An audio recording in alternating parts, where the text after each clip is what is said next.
त्यांचे सासरे शुद्धपंत कृष्णाजी देवकुळे हे विठ्ठलपंताचे मामा आणि शुद्धपंत हे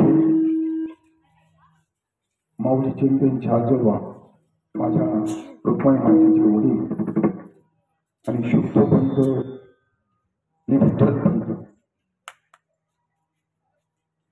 आपल्याला धर्म मार्तंडाकडे जावं लागेल महाराज आणि धर्म मार्तंडाकडे जाऊन आपल्याला न्याय मागावा लागेल.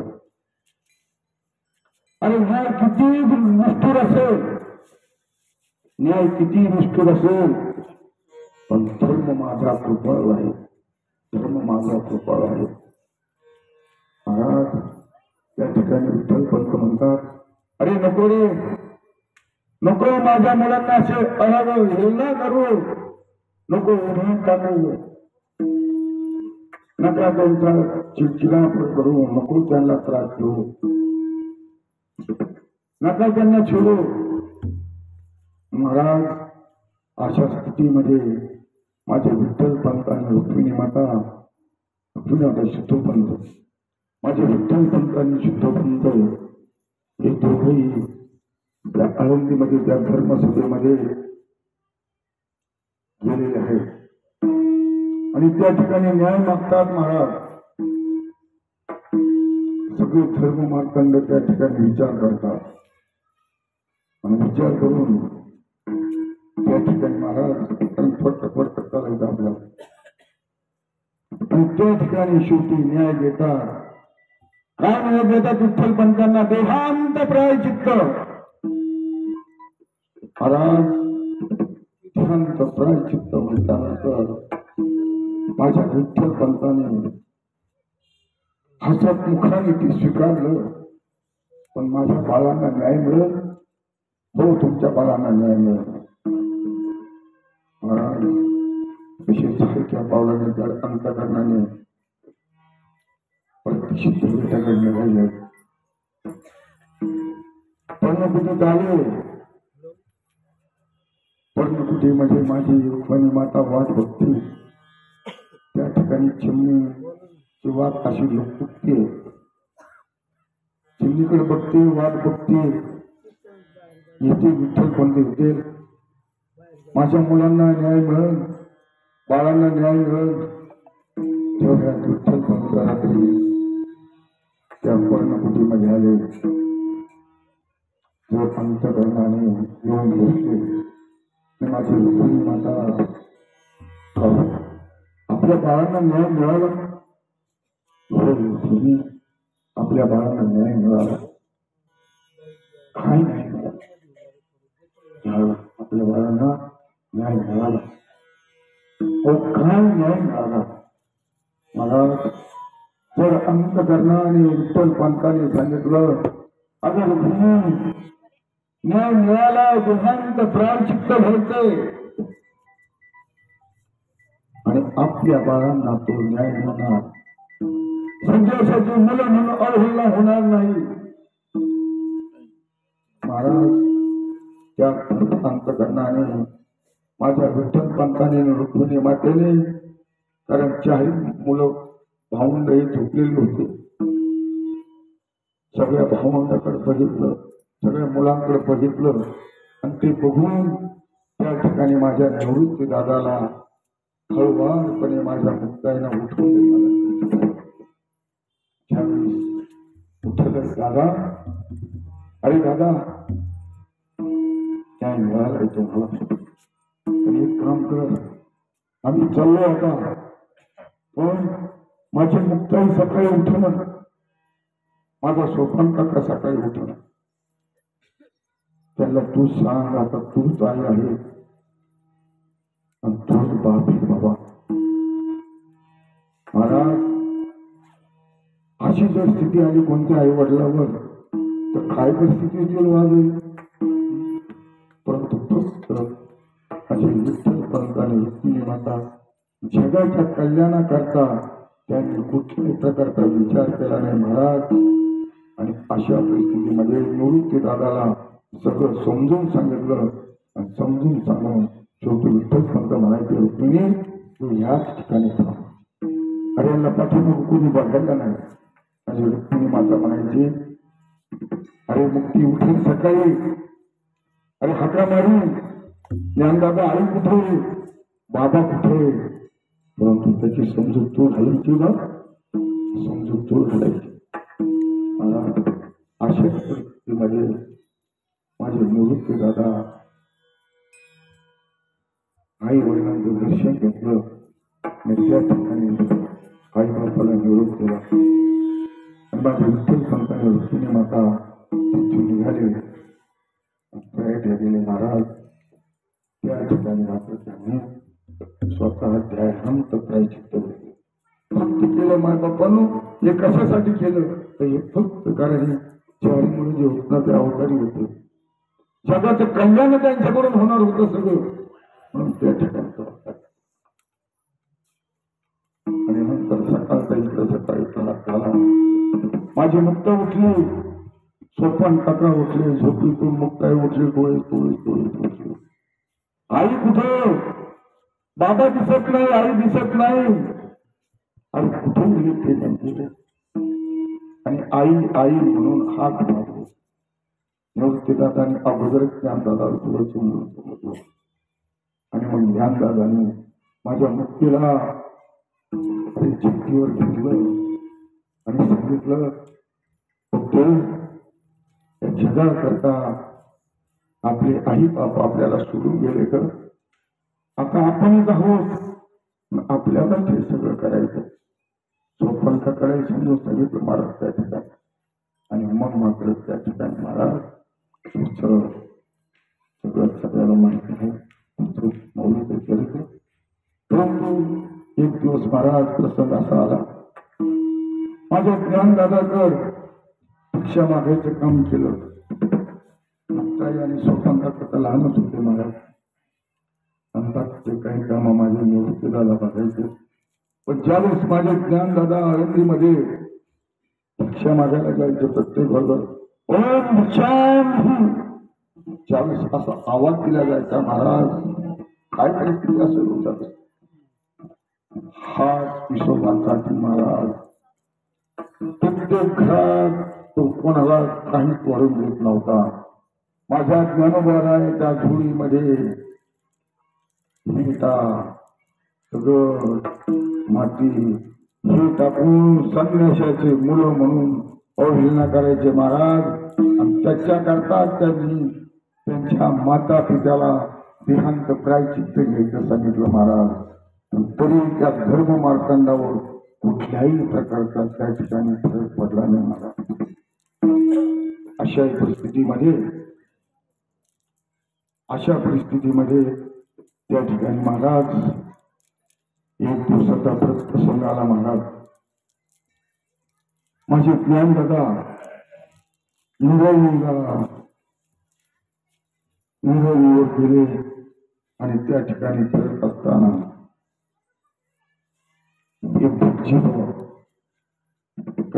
त्यांच्या मुलीकरता वर बघण्यासाठी ते बाहेर पडले. आणि मुलीकरता वर बघण्यासाठी बाहेर पडल्यानंतर महाराज साहजिकच नारायणाच्या काठी आली आणि अचानक ज्ञानदादा त्यांना समोर दिसले. ज्ञानदादा समोर दिसल्यानंतर काय स्थिती व्हायला पाहिजे महाराज. पण त्या फौजीभोवती कुठल्या प्रकारचा विचार न करता तशीच पायताना सगळं इंद्रायणीमध्ये उडी मारली महाराज. इंद्रायणीमध्ये उडी मारली, त्याला सचेल स्नान म्हणतो आपण. शास्त्रामध्ये सचेल स्नान सांगितलं. आणि इंद्रायणीतून पाण्याच्या बाहेर आले आणि तिथं माऊली विचारतात, कळबरची भाऊ तुम्ही आले आणि लगेच इंद्रायणीमध्ये उडी का मारली. त्यावेळेस मात्र त्या ब्राह्मणाने काय बोलला असतं माझ्या माऊलीला ब्राह्मण, आणि तुमच्यासारख्या संन्यासाचे मुलं आणि तुमचे तोंड बघितल्यानंतर आम्हाला अपशकून होतं आणि विद्याला जातोय महाराज. ज्यावेळेस असा शब्द दिला त्यावेळेस माझ्या माऊलीच्या अंतकरणात काय वेदना झाल्या असतील महाराज.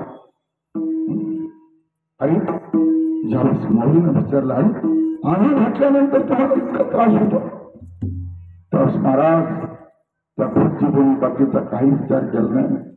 4-2 लाथा मारल्या महाराज. लोक जमले, लोक सोडतात आणि हा मारतो. तरीही माझ्या माऊलींना कुठल्याही प्रकारचं त्या ठिकाणी घरशुद्ध केला नाही.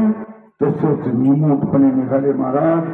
सिद्ध बेटामध्ये गेले आणि सिद्ध बेटामध्ये गेल्यानंतर त्या पर्णकुटीत गेले आणि त्या ताटीचा दरवाजा महाराज त्या ठिकाणी बंद केला आणि आत मात्र स्वतः विचार करता स्वतः ढळकळा त्यांच्या डोळ्यात पाणी यायला लागले. महाराज, अरे सगळं जग फुटायला आहे. फुटायला जगाचं आपल्याला तोंड बघायचं नाही आणि आपलंही तोंड त्या जगाला द्यायचं नाही. त्यांनी ती टाकी बंद केली महाराज. ज्यावेळी टाकी बंद केली नंतर माझे नवरती दादा आले. सोपन काकाला भूकलेली होती. सोपन काका म्हणतात, अरे ज्ञान दादा, अरे मला भूक लागली रे. अरे दरवाजा उघड. महाराज, आपण कुठलाच प्रतिसाद मिळाला नाही. नवरती दादा का म्हणतात, अरे ज्ञान दादा, अरे तू काहीतरी म्हणून आला असेल. तू काठी काय होत नाही, तुला कोणी बोललंय का? अरे दरवाजा उघड. नाही महाराज, नाही दरवाजा उघडला. माझ्या मुक्ताबाई, अरे ज्ञान दादा, आता तू अरे बाहेर ये. नाही महाराज.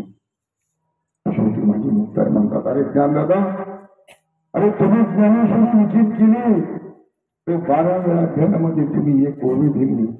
राखंडवया घाव घाली, लावणी दयानी केली, दोघा एकटी सावली विक्षेदी जायचा.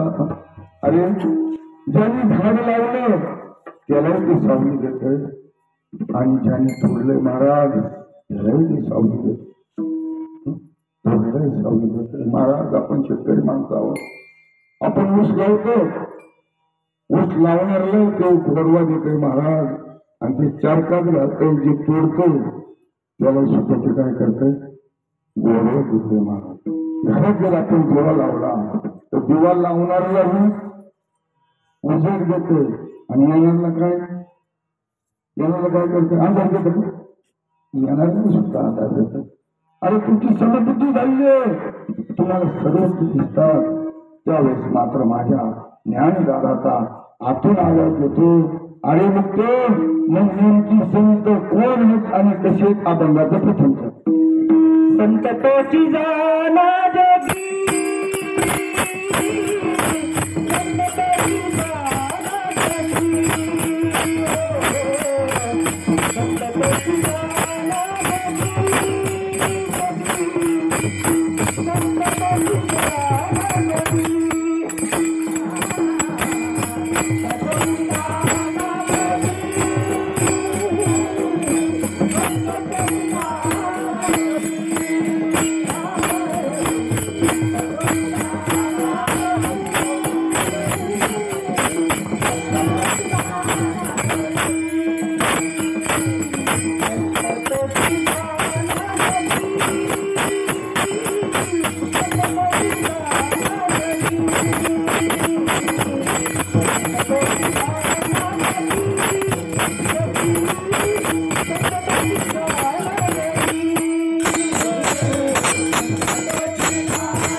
जगी दया क्षमा त्यांची अंगी. आणि संत नेमकी कोण आहात? त्यांच्याकडे दया आहे, क्षमा आहे, शांती आहे, असे संत कुठल्याही प्रकारचं त्यांच्याकडे कुठली आवड नसते असे संत असतात. पण आज जर विचार जर केला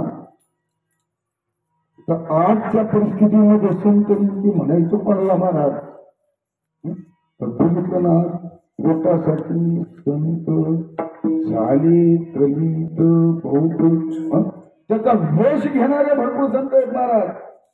संत हे नुसती माळ हाताने संत होत नाही, पेहराव घेतल्याने संत होत नाही. किंवा संत आहे बहुरूपाचा वेश.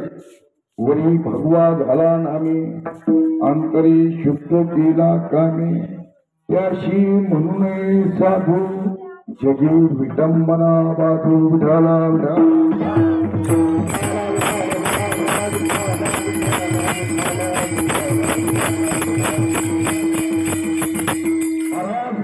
आज जर विचार केला तर परमार्थाचा बाजार झाला महाराज. खूप मोठा बाजार झाला, खूप मोठा बाजार झाला. असो पुन्हा सोडून किरकोळ कारकोळ महाराज लहान शेवटी गोष्ट वेगळी आहे. पण जर आज जर बघितलं ना तर कुठे चाललंय महाराज. मी खरं बोलू का परमार्थासारखा भ्रष्टाचार नाही महाराज. उठाला उठाला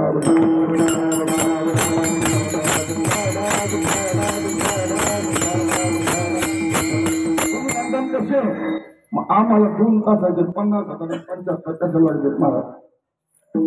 आपण गाथा कोणी तयार केली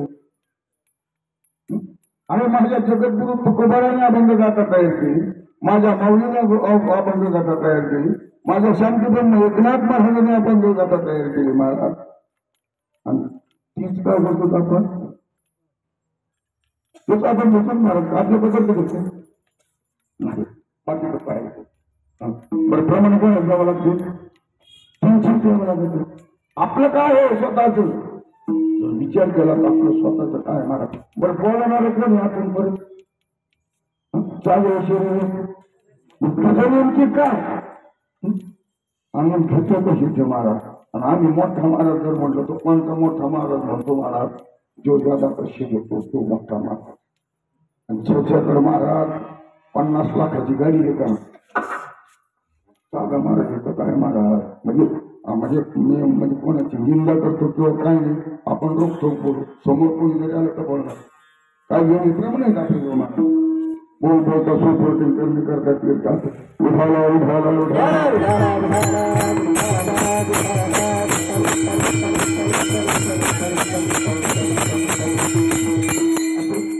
काय तो म्हणतात तुमचं काय पोटात तो पाहिजे तो मला मिळत नाही मिळत मला असो. या ठिकाणी जर बघितलं तर मग संत नेमकी कोण.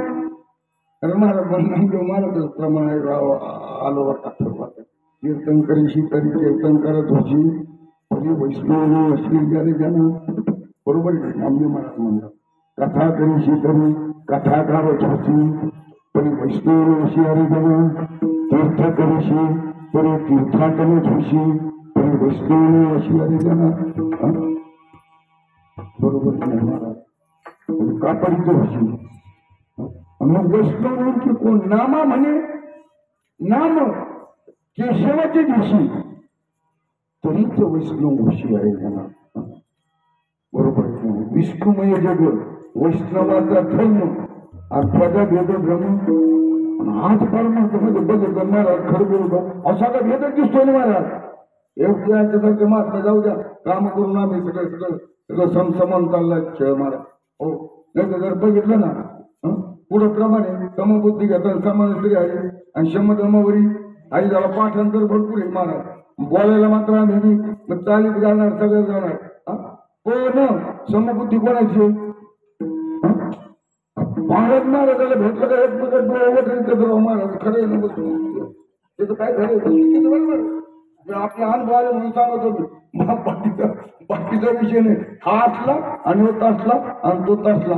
आणि आम्ही कधी महाराजांच्या चालीवर चालणार किंवा महाराजांच्या मार्गदर्शन देणार किंवा त्यांनी जो मार्ग दाखवून दिला महाराज त्या मार्गावर आम्ही कधी चालणार आम्ही नुसतं म्हणा माझं धावणे गेली आधी दयानिधी संतती त्यांनी ते पण ते चालू जातं बडे गुंडा आपण तर आपण त्या आणखीन गोरफटे मारा जातो काय गुंठ्यामध्ये आणखीन गोरफटतो मी परवा दिवशी बोललो माझा 2-3 महाराज लोक होते म्हणलो माफी मागून बोलतो म्हणून माझ्या माऊलीने सांगितलं भावनेने भक्ती भक्तीने मुक्ती आणि दयाने शक्ती भावाशिवाय मुक्ती नाही बघ भावीने भक्ती भावाशिवाय भक्ती नाही आणि भक्तीशिवाय मुक्ती नाही बरं मग त्याप्रमाणे भाव आहे का आपलं भाव लगेच बदलतो का त्याचे जसे भाव बदलले चढ उतार तसं इकडं भक्तीमध्ये सुद्धा भाव बदलतो महाराज आणि ती जर प्युअर खरी जर भक्ती असली ना तर ती मुक्ती आहे आणि बरं नसलं तर नुसतं शक्तीचा आव्हान कसं जमन महाराज पुढचं काय प्रमाण भावेनं भक्ती भक्तीनं मुक्ती बळवीनं शक्ती बोलू नये दैशेनी दैवत प्रसन्न त्वरित त्याचे शोकस काय प्रसन्न दैवत कसं म्हणून माऊली म्हणतात आता उगा राहाय निवांत शिनेश्वर कशाला गाडीवाणी करतो उगत गप्ती पाहिजे ना नाही तुला जमत नाही खरं तर गुप्ती पाहिजे बरोबर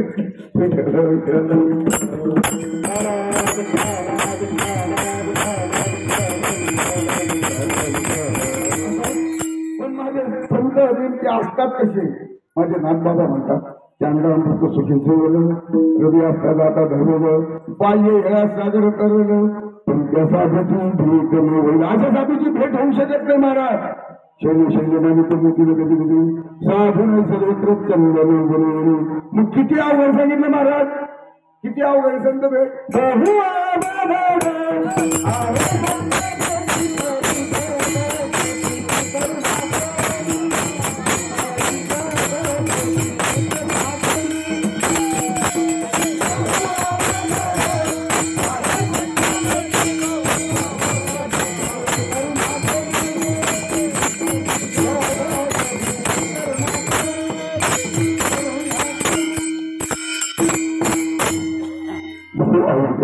संत वेगळी परत जग जेठी करुणा केली पुस्तकांना काय सांगितलं आयुष्य धर्म मध गावी नारायण अंतरीचा पुन्हा काय वेळ तो वर्म गेला कुठे महाराज महादेव माऊलीला तुम्हाला तो हरिपाठाचा नाथबाबाने हरिपाठात साध खेळ केला नाही महाराज हो महाराज त्या पद्धतीनं जर चालायचं म्हणून तर परमार्थ हा अचानक आणण्याचा आहे परमार्थ हा अनुभवाचा आहे परमार्थ हा नुसता बोलायचा नाही विडाला विडाला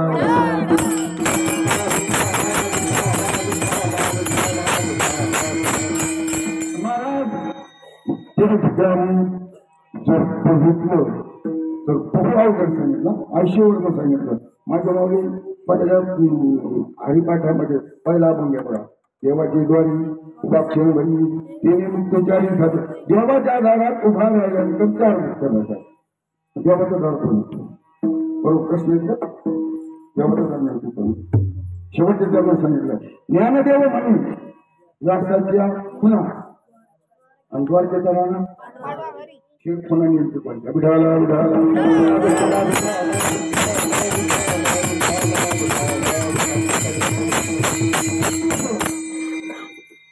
या ठिकाणी संत भेटीची दुर्लभ आहे महाराज आपण सुक्षेत्र पंचमध्ये बघतो त्याच्यामुळे आपल्याला सगळ्यांना ऐकून येईल ज्यावेळेस म्हणजे गाणबाबा पुढे घेऊन चालले होते कावड पुढे घेऊन चालले होते रामेश्वरला ज्यावेळेस रामेश्वरला कावड घेऊन चालले महाराज आणि पुढं का हो पाण्याला तो महाराज तळमळ होतो आज जर कावड घेऊन चालला नाही गाडवलं पाण्यावर जर तळमळ करत असलं कावड झाली खरोखरच म्हणतात नाही तिकडे देवाला चाललं येऊन तुकडं पण टाकतो बोला अरे पण माझ्या नाथबाबाने कुठला विचार केला नाही नाथबाबाने तीच कावड घेतली आणि त्या काठवाच्या मुखामध्ये टाकली महाराज नाथबाबा सोबत तो उद्धव असेल किंवा कोणी असेल उद्धवचा त्यावेळी ते म्हणतात अहो नाथबाबा आपण रामेश्वरला कावड घेऊन चाललो आणि तुम्ही इथं सांगितलं अरे तो रामेश्वर काय अरे याच गावामध्ये माझा रामेश्वर रे ह्या गाढवामध्ये माझा रामेश्वर आहे. सर्वभूतीत आहे एक वासुदेव.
सर्वभूतीत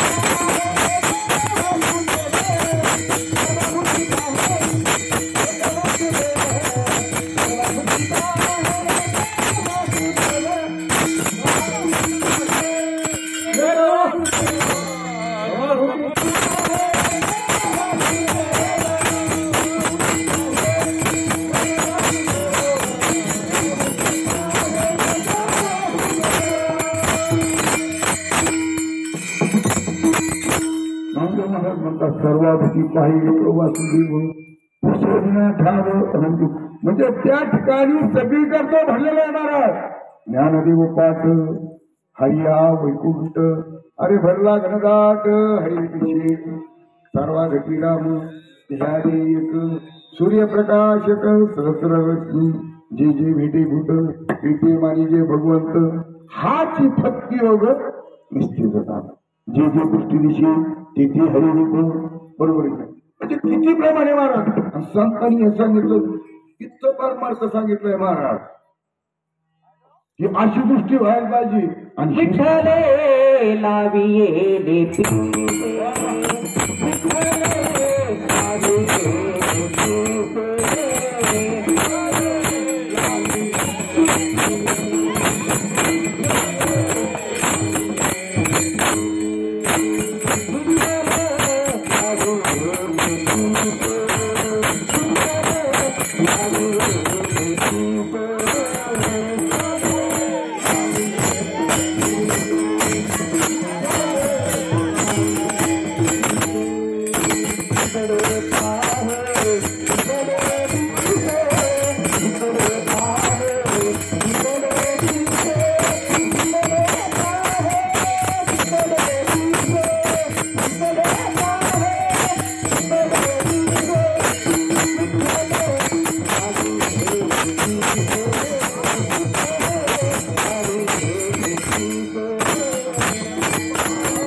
महाराज त्याच्यामध्ये भूतात लागली पाहिजे. पण जे भूत मोठी आल्या गेल्या त्याला येड लागलं पाहिजे महाराज. आमच्या हरिभाऊ महाराजांना खरोखर येड लागलेले महाराज सगळे उद्योग तिथं पाहिजे कायम ज्ञानेश्वरी जवळ मी ज्या ज्यावेळेस भेटतो ज्या ज्यावेळेस येतो ना ज्ञानेश्वरीच मला समजतो. महाराज भाग्यवान आहे महाराज इतकं सोपं नाही. शिवाय आपल्या नाथ मंदिरामध्ये किती मोठा वस्तू होता किती मोठा महाराज काय पण आपले महाराज एवढं मोठं पुस्तक करतात महाराज तिथे आणि ते मोठा पुस्तक करतात. सप्ताह करणं किंवा हे करणं किंवा सोपं नाही किंवा नाथ महाराज महात्माचे आमचे महादेव महाराज रवतासारखे कार्यक्रम ऐकाव महाराज. महादेव महाराज रवताचा कार्यक्रम निष्काम सेवा असते महाराज. राऊत महाराजाचा माझा प्रसंग सांगतो मी तुम्हाला. पंढरपूरला आमची भेट झाली महाराज. माझं प्रवचन होतं आणि बाबाचं कीर्तन होतं आणि तेही नामदेव म्हटलं. माझं प्रवचन झालं आणि बाबा माझे महाराज आल्यानंतर बोलणं झालं, चर्चा झाली. त्यावेळेस ओळख नव्हती, त्यावेळेस ओळख झाली. ओळख झाल्यानंतर महाराज आम्ही दोघे भगवान परमात्म्याच्या दर्शनाला गेलो. महाद्वारामध्ये दर्शन घेतलं आम्ही. पांडुरंगाचं दर्शन घेतलं. दर्शन घेतल्यानंतर असं इकडून आलो आणि रुक्मिणी मातेचं दर्शन घेतलं आणि रुक्मिणी मातेचं दर्शन घेऊन आम्ही त्या ठिकाणी बसलो. त्यावेळेस मी मात्र राऊत बाबाचं दर्शन घ्यायला लागलो. महाराज ज्यावेळेस राऊत बाबाचं दर्शन घ्यायला लागलो ना, राऊत बाबाचं दर्शन घेऊन गेलं नाही. अरे आपण आहोत कुठं? अरे परमात्म्या समोर आहोत आपण, प्रत्यक्ष तिथे साक्षात परमात्मा जवळ आहे. अरे नाही घडविला, नाही बैठविला, म्हणजे तो परमात्मा साक्षात परमात्म्याच्या घरी आहोत आपण. आणि आपलं दर्शन तुम्ही घेताय का? नाही महाराज. खरे उच्च विचाराचे महाराज माझे महादेव महाराज राऊत बिडके महाराज. आणि महाराज निष्काम माणूस, निष्काम. आमच्या पुण्याला कायम आमच्या मृत्यू वाटत नाही काय. आणि माझे राऊत नावाचे महाराज खरोखर परत आपले राऊत ब्रह्म महाराज राऊत काय भक्ती महत्व महाराज जर बघितलं तर, आज रोजी जर बघितलं ना तर महाराज राऊत बाबासारखे महात्मे नाहीच म्हणू शकतो. निष्काम आहे महाराज, निष्काम. निष्काम लोक आणून टाकतात किती काही, तो विषय ज्या सोडा महाराज. परंतु स्वतः हात घालून घेतच नाही, पण स्वतः भोकला स्वतः लावून देत नाही महाराज. असो आपला विषय कुठे चालला होता? सर्व विठ्ठल ते पिसं लागलं पाहिजे मला. आणि ज्यावेळेस मात्र पिसं लागेल ना, तर त्यावेळेस मात्र त्याची दृष्टी आहे ना समबुद्धी व्हायची. आणि समबुद्धीच व्हायला पाहिजे मला. तर बघितलं ना, स्वतःची ओळख व्हायला पाहिजे. आणि कोण आहे? अहम ब्रह्मास्मी, अनात्म ब्रह्म, मी ब्रह्म आहे महाराज. हाच निश्चय व्हायला पाहिजे. निश्चयाचे बळ तुकडा म्हणजे त्याचा निश्चय कोणता सांगितलं महाराज? निश्चय जो सांगितला का मी ब्रह्म आहे, हा निश्चय पहिला व्हायला पाहिजे मला. आणि ज्यावेळेस हा निश्चय होईल आणि हा निश्चय झाल्यानंतर मी ब्रह्म आहे, मी ब्रह्म म्हणल्यानंतर ज्या बाहेर काय दिसत तुम्हाला? सर्व ब्रह्म दिसत ना महाराज. सांगा तुकाराम महाराज म्हणतात सगळे देवच भरले महाराज, सगळे बसले देव. तुका म्हणे सांगू या तो भगवंताच्या मूर्ती. आणि महाराज तिथं ब्रह्म दिसे उघडे जगामध्ये, ब्रह्म दिसे उघडे, ब्रह्म दिसे उघडे जगामध्ये, ब्रह्म दिसे उघडे, ब्रह्म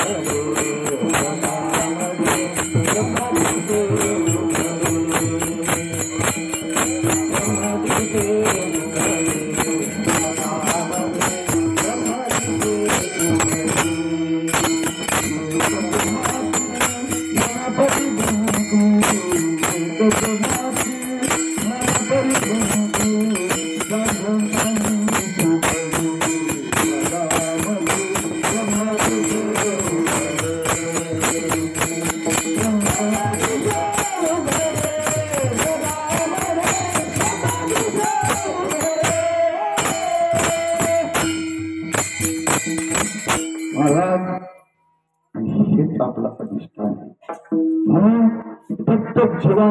परमार्थिक जीवनाने आपापल्या स्वतःच्या अनुसंधानामध्ये राहिलं पाहिजे.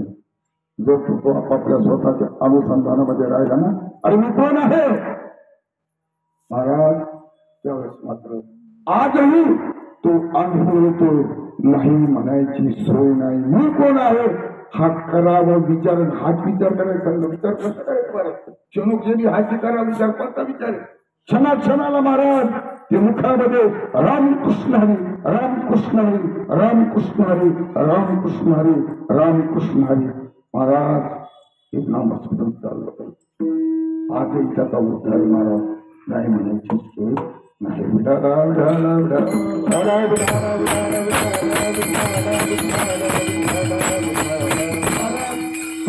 चांगलं वगैरे काय झालं होतं जो पुढचा विषय पुढे येऊन राहिला. मुक्ताबाई म्हणून ऐकत चांगलं देवा खरे आणि रोकडे परमार्थ रोकडा पाहिजे उदाहरण रोकडा पाहिजे रोकडच परमार्थ पाहिजे उधारीचा नको. उधारीचा म्हणलं तर ते बुडून काय होईल ते सांगतेच नाही. उधार दिलं तर थोडंसंच नाही ते परत येतो कधी देत आपण म्हणायला असो. या ठिकाणी जर बघितलं तर नाथ बाबाची ही स्थिती झाली. अजून जर बघितलं अरे 108 वेळा पान खाऊ थुंकला महाराज तरी माझ्या नाथ बाबाने 108 वेळा त्या ठिकाणी आंघोळ केली. शेवटी त्याचं काय झालं नरड कोरडं झालं महाराज. कोरडं होऊन तो शरण गेला. त्या ठिकाणी यवन अंगावरी तुकला प्रसाद देऊन सुखी जल. किती माझ्या नाथ बाबाला त्रास दिला महाराज किती त्रास दिला. आणि आज आम्हाला जर त्रास दिला कीर्तनकाराला तर काय किती होईल. आज जर त्रास दिला तर काय होईल बरोबर आहे. असा जर त्रास दिला तर आम्ही कीर्तन करू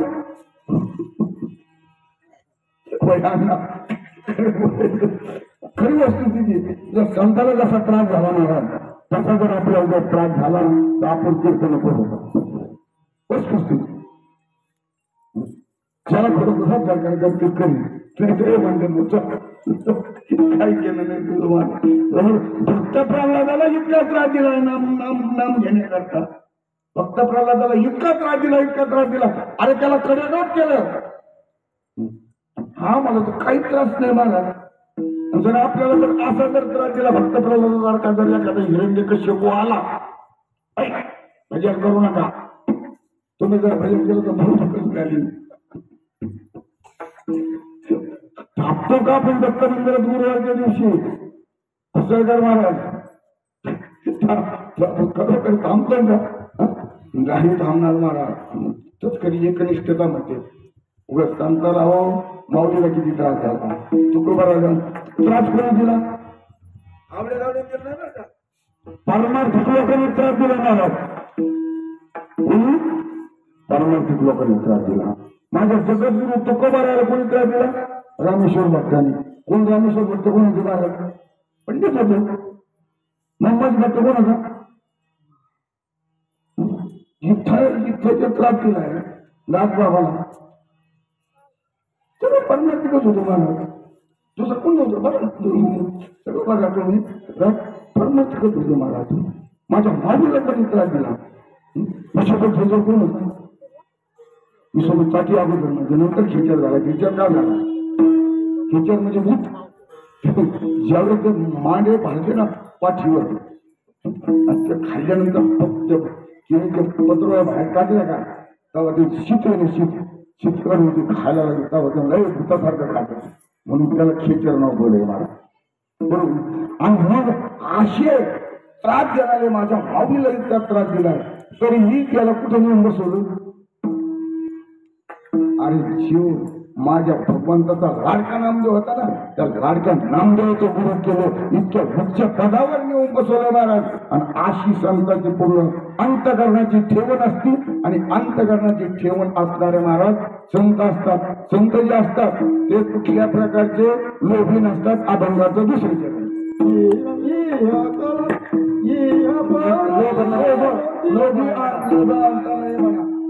जगी विरक्त तोची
तर अहंगाच्या दुसऱ्यांना सांगतात लोभ अहंकार जगी विरक्त तुझी जाणं.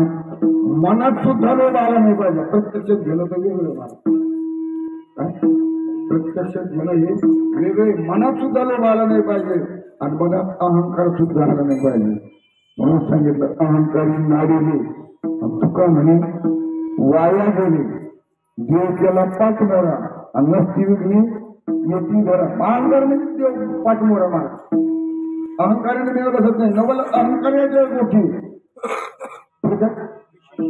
विशेषण न लगे अज्ञानाच्या पाठी सज्ञानाच्या झोपे कंठी करत असते ते.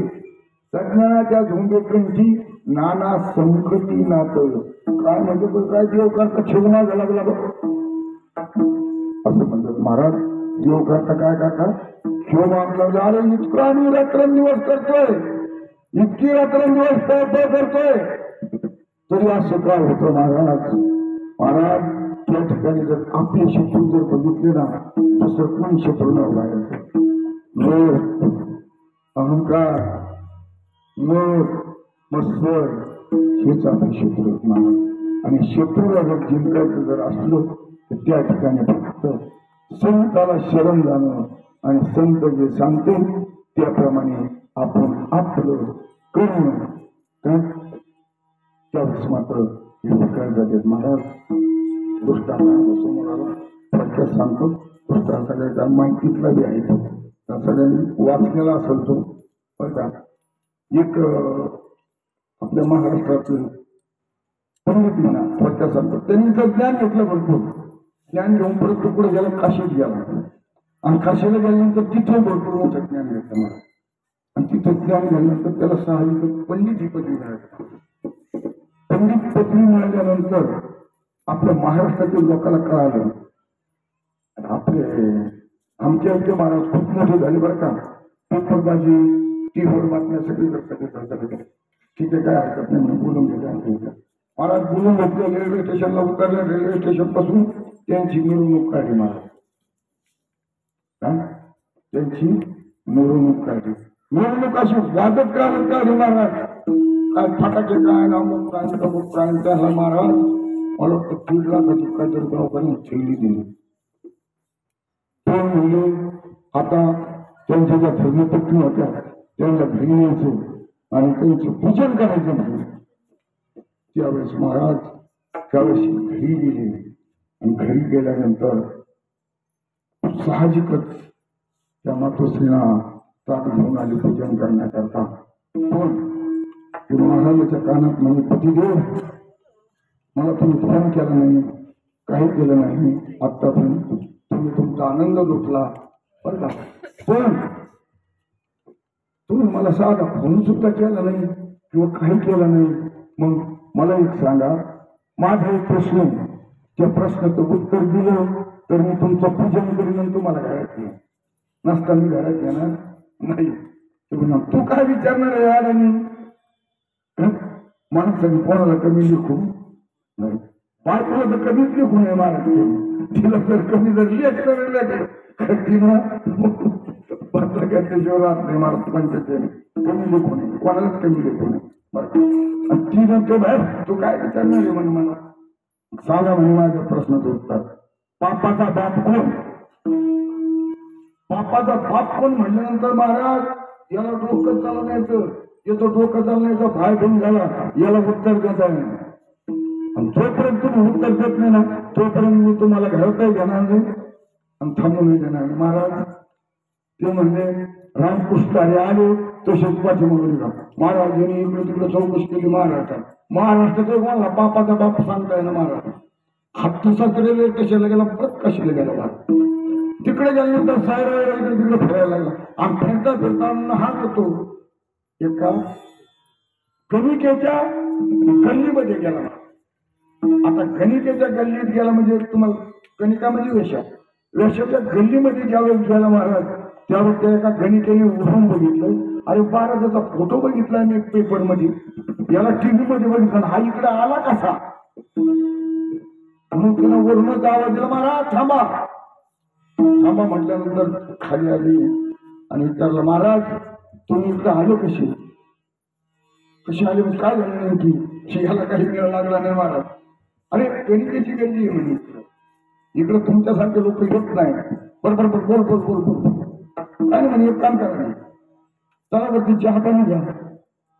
चहा मी तुझ्या इथं कसं येणार तुम्ही बोलता कशासाठी नेमकी कारण माझा एक प्रश्न सांगा तुमचा प्रश्न मग त्याचं उत्तर देऊ शकतो. काय उत्तर देते म्हणून तो गणित माझं उत्तर देतो त्याने पापाचा बाप काय सोपं आहे म्हणजे वरती चला नाही जमणार नाही एक क्रम करा ना तुम्ही जर वरती आले ना मग तुम्हाला 25,000 भेटेल.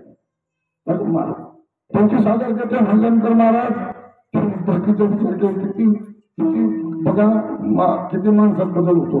25,000 म्हणल्यानंतर त्याने बाकीचा विचार करून तिकडे बघितलं बघितलं बत्तीशी घरात गेला महाराज. बत्तीशी घरात गेल्यानंतर महाराज मात्र बोलतो बत्तीशी घरात गेल्यानंतर आपल्या शासन काय म्हणून महाराज आता तुम्ही बसा या गांधीवर बसा. शक्य नाही मला अगोदर 25,000 म्हणून घरात जर मी आलोय म्हणून माझ्या प्रश्नाचं उत्तर देऊन 25,000 द्या. तुम्हाला आणखीन 25 द्यायचे पण माझ्या गादीवर बसा. गादीवर बसा म्हणलं तर मग ठीक काय हरकत नाही म्हणून महाराज अजून 25 झाले ना 50 बसला गादीवर काढ म्हणे आता 50,000 आणि प्रश्नाचं उत्तर दे. ठीक आहे म्हणे हाचे का बरोबर आहे महाराज एक काम करा ना इथं जेवण करा ना. जेवण जर केलं तर बरोबर महाराज अगं तू घरी काय आणि तुझे हात कमी कसं जेवणार काय तुझे हात कमी कसं जेवणार एक काम करा अजून तुम्हाला 25 महाराज चालला ना तयार झाला तुमच्या हाताने स्वयंपाक बनव म्हणे तुम्हाला सगळं शिकत येते म्हणे त्याने त्याच्या हाताने स्वयंपाक बनवला महाराज. 75,000 झाले आणि प्रश्नाचं उत्तर द्यायचं ठीक आहे म्हणजे काय हरकत नाही. महाराज स्वयंपाक झाल्यानंतर गणिता म्हणते महाराज आता एक काम करा ना काय फक्त मी माझ्या हाताने तुम्हाला घासला महाराज माझ्या हाताने घास भरवते म्हणत काय बोलते म्हणे तू तुमच्या प्रश्नाचं मी उत्तर देते. असं बोलल्यानंतर महाराज हे ते जमणार नाही अजिबात जाणार नाही. महाराज आणखीन 25 किती झाले 1,00,000 काय आता किती झाले म्हणे 1,00,000 झाले. 1,00,000 झाल्यानंतर महाराज ठीक आहे काय हरकत जाता की भर माझ्या प्रश्नाचं उत्तर दिलं महाराज. तिने बाकीचं काय केलं हा जो महाराज होता ना एक वार बनतो होता महाराज तिना बी बाकीचं काही केलं नाही फक्त पाठीमाग अशा बांगड्यांच्या सावरल्या पाठीमाग म्हणजे इंद्रधन आजची गाळा ठेवून दिली महाराज. काय त्याच्या गाळावर तुम्हाला सांगतो 5 बोट म्हटले 5 बोट म्हटलं तर असं केलं तर काय केलं का का म्हणे तुम्ही तुमच्या प्रश्नाचं उत्तर काय हे तुमच्या प्रश्नाचं उत्तर म्हणून तुम्ही खालून आत आले आतून गादीवर बसलो स्वयंपाक बनवला. अरे लाज वाटायला पाहिजे तुमच्यासारखे महाराज तुमच्यासारखे पंडित लोक एका गणितेच्या नादी लागून त्या ठिकाणी तुम्ही मोठा पायी कुठे आले काय पापाचा बाप कोणी लोक उठाला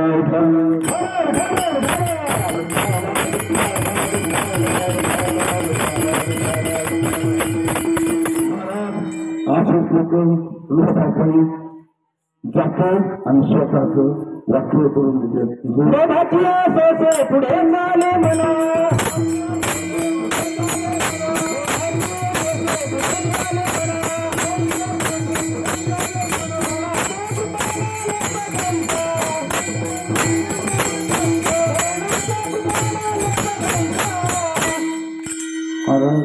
लोकांच्या पाठीमागे चालतात सगळं लोकांच्या पाठीमागे चालतात म्हणून त्या ठिकाणी माझ्यासोबत छोटासा दृष्टांत झाला.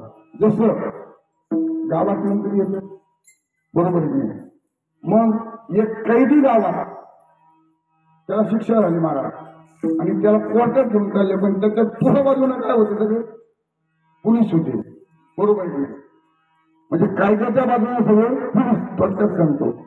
आणि गावात मंत्री आला मंत्र्याच्या बाजूने काय होते पोलीस आहेत महाराज. मग बघा कायद्याच्या बाजूने तो बाजूनं कडे धरलेलं पोलिसांनी आणि मंत्र्याच्याही तो बाजूनं कडे धरलेलं पोलिसांनी दोघं दिसते की नाही सारखी तू दिसते सारखी वर्म जाणे तू पाठी दोघं दिसत सारखी तुम्हाला हे म्हणल्यानंतर पण महाराज विषय याच्यात असा आहे का पोलिसाच्या ताब्यात कैदी आहे आणि मंत्र्याच्या ताब्यात पुरुष आहे. तत्वात हा झाला दृष्टांत. सिद्धांत असा आहे महाराज हे काम क्रोध रोग मद मत्सर हे पुरुष आहेत महाराज. त्या ठिकाणी हा जीव आहे. या काम क्रोध लोभ यांच्या ताब्यात हा जीव होणारा म्हणजे कैदी आहे आणि मंत्री म्हणजे संत आहे आणि संताच्या ताब्यात हे सर्व विकार होणारा आणि जो विकार जिंकतो ना तोच संत होतो. विठाला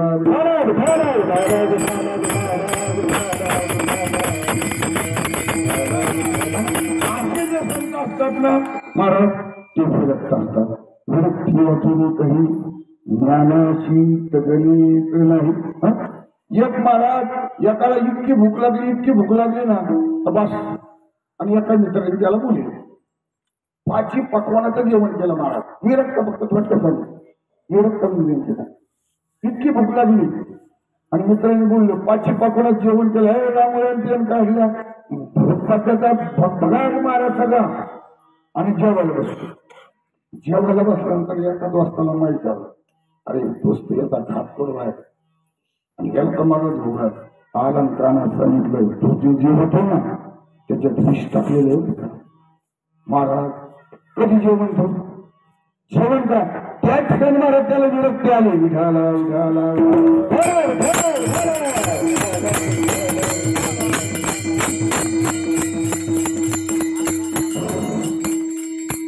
जावं जर म्हणलं ना तर सासूला लई आवडतो म्हणून अण्णा सासूला जावं आवडतो का नाही आणि सासरवाडीला जावं येणार म्हणल्यानंतर सासूला महाराज इतका आनंद झाला ना आणि आमच्या जावाला काय आवडत होतो काय म्हणजे त्याला दुधात काय करतात पासुंदी बरोबर दूध मिळत नव्हतं महाराज काय ठरली मारण्याची पासुंदी करायसाठी तिनं तो बाजूने काय केलं दूध गोळा केलं महाराज. दूध गोळा केलं आणलं आमचे जावई आले महाराज परफेक्ट चांगलं समजा बरंच सांगितलं पण आपलं बरं का आणलं महाराज दूध आणलं ना आमचे जावई आले जावई फ्रीज झाले एकदम. मग आमच्या सासूबाईने काय केलं काय म्हणे ना ती काहीतरी नाकाचं काय जावायचा राखी माग आणि का नाकातलं मोठी धूम खान बरोबर त्याची आमची सासू आणि त्या ठिकाणी महाराज तिनं जेव्हा चूल पेटली आणि चूल पेटल्यानंतर आमची जावई आराम करत होता महाराज पण खिडकी होती समोर सासू काय करते हे सगळं दिसत होतं त्याला. चूल पेटल्या महाराज उकळी आली त्या दिवसाला वासुकी पाण्याचं काम चाललं महाराज आणि इतका भूत झाला तेवढ्यात आमच्या त्या सासूबाईला झाली ती सर्दी. आता सर्दी झाल्यानंतर महाराज तेवढ्यात काय झालं धूर झाला आणि धूर झाल्यानंतर सर्दी खोकला म्हणून साहजिकच काय झालं महाराज हिचा न जाणून हिला खोकला सरशी बेडकाला बेडका डायरेक्ट पुढे उडी मारली त्यांनी पासुंदीमध्ये उडी मारल्यानंतर महाराज काय हो आणि ती पासुंदी त्या बेडक्याने उडी मारायची आणि साबणी बघायची एक झालं महाराज. ज्यावेळेस अशी स्थिती झाली ती स्थिती झाल्यानंतर महाराज पासुंदी तयार झाली. सगळे दोस्त कंपनी बोलून घेतले जावायचे आणि पंगत बसली ना.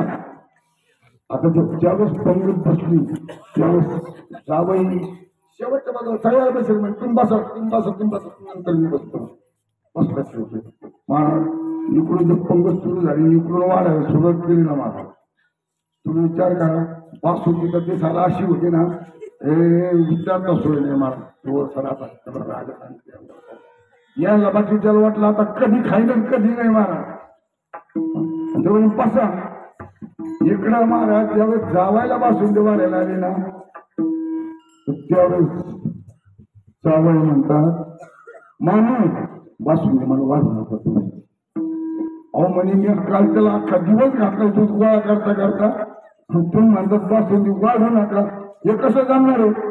ते शक्य नाही. अहो मला डॉक्टरने सांगितलं, तुम्ही डॉक्टरने सांगा म्हणा, नाही तर काय सांगा, मी तुम्हाला बासुंदी वाढल्याशिवाय राहणार नाही. मी इकडे पछाडला म्हणून तुम्ही येत नव्हतं आणि बाकीचा ताव चालला ना महाराज. बाकी त्याचा बासुंदी घ्यायचा ताव झाला. थोडक्यात त्याला एकच सांगायचं गुन्हा सोडून द्या महाराज. पण या ठिकाणी त्याला त्या ठिकाणी पूर्ण वैराग्य तयार झालं. कितीही आवडीचा पदार्थ होता महाराज, काय कितीही आवडीचा पदार्थ होता, परंतु त्याने तो पदार्थ खाल्ला नाही. त्याच्यातलं त्याला वर्ण कळालं. वर्ण कळाल्यामुळे त्याने ती बासुंदी घेतली नाही. तद्वत आपण सुद्धा त्या ठिकाणी किती विरक्त व्हायला पाहिजे.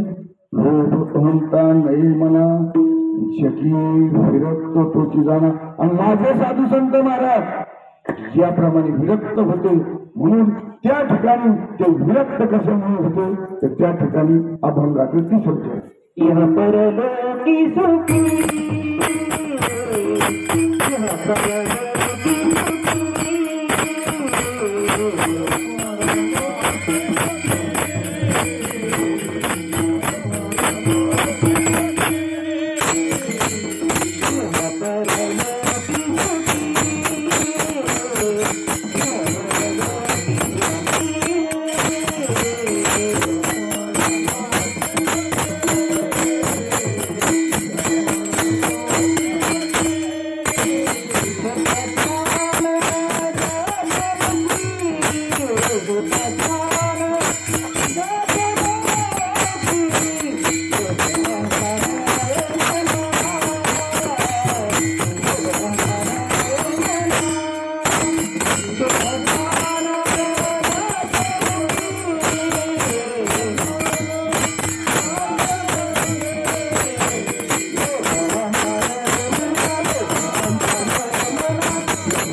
सांगतात.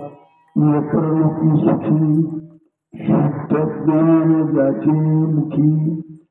परलोकामध्ये जो सुखी आहे, कोण सुखी हो, ज्याच्या अंतकरणात शुद्ध ज्ञान आहे असं म्हणतात.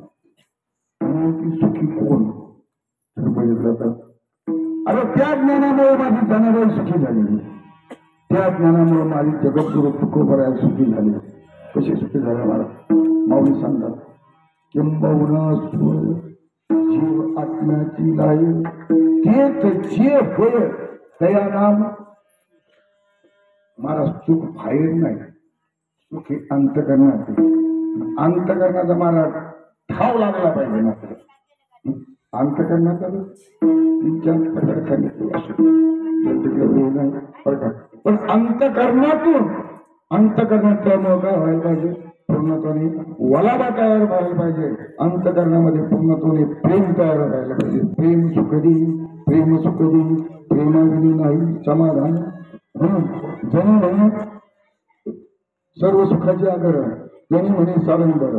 सर्व सुखाचे आगर म्हणे नरहरी सोनार, जणी म्हणे सारंगर. काय बोल वापरत मग जीव बरोबर की नाही. म्हणजे किंबहुना सोय, म्हणजे किंबहुना चराचर, म्हणजे उठाला उठाला